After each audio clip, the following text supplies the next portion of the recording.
তো আমাদের এই যে ইন্ডিয়ান ফুটবল ন্যাশনাল টিম, এরা কিন্তু আন্ডার 15 ওয়ার্ল্ড কাপে চান্স পেয়েছে। সেখানে কিন্তু ব্রাজিল, আর্জেন্টিনার মতো টিমেরা রয়েছে। বাট সব থেকে যেটা দুঃখের বিষয় যেটা হচ্ছে, আমাদের কিন্তু ইন্ডিয়ার আন্ডার 15 যে টিম, সেটা কিন্তু রেডিই নয়। তো আশা করি তোমরা সবাই রঞ্জিত বাজাজের ভিডিওটা দেখেছো। সে কিন্তু এআইএফএফ এর কাছে আর্জি জানিয়েছে ইন্ডিয়ান ন্যাশনাল আন্ডার 15 টিমটা তাকে দেয়া হয়। সে কিন্তু এটাও দাবি করেছে যে সে ভালো রেজাল্টই করে দেখাবে আন্ডার 15-এ। আমরা যদি রঞ্জিত বাজাজের মিনার্ভা একাডেমি দেখি, তার একাডেমি কিন্তু লাস্ট কয়েকটা টুর্নামেন্টে তারা কিন্তু বিদেশে গিয়ে আর্জেন্টিনা, লিভারপুলের মতো টিমকে হারিয়েছে, তারা ট্রফি জিতেছে। সেক্ষেত্রে আমার মনে হয় রঞ্জিত বাজাজের উপর আমাদের ভরসা রেখে তাকে টিমটা দেওয়া উচিত। আমি জানি না এআইএফএফ কতটা কি সাড়া দেবে, বাট এই মুহূর্তে কিন্তু সোশ্যাল মিডিয়ায় সবাই এটা নিয়ে ভিডিও করছে, সবাই এআইএফএফ কে ট্যাগ করছে, নানান কথা বলছে।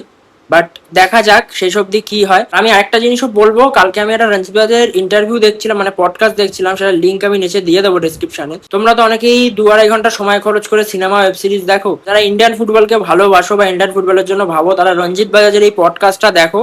সেখানে কিন্তু রঞ্জিত বাজার ইন্ডিয়ান ফুটবলের অনেক কিছু নিয়ে কথা বলেছে। এআইএফএফ এর কি কি ফল্ট রয়েছে, এর আগে এআইএফএফ কি কি করেছে, এআইএফএফ এর কি কি সমস্যা রয়েছে, সেই সব কিছু নিয়ে কিন্তু কথা বলেছে।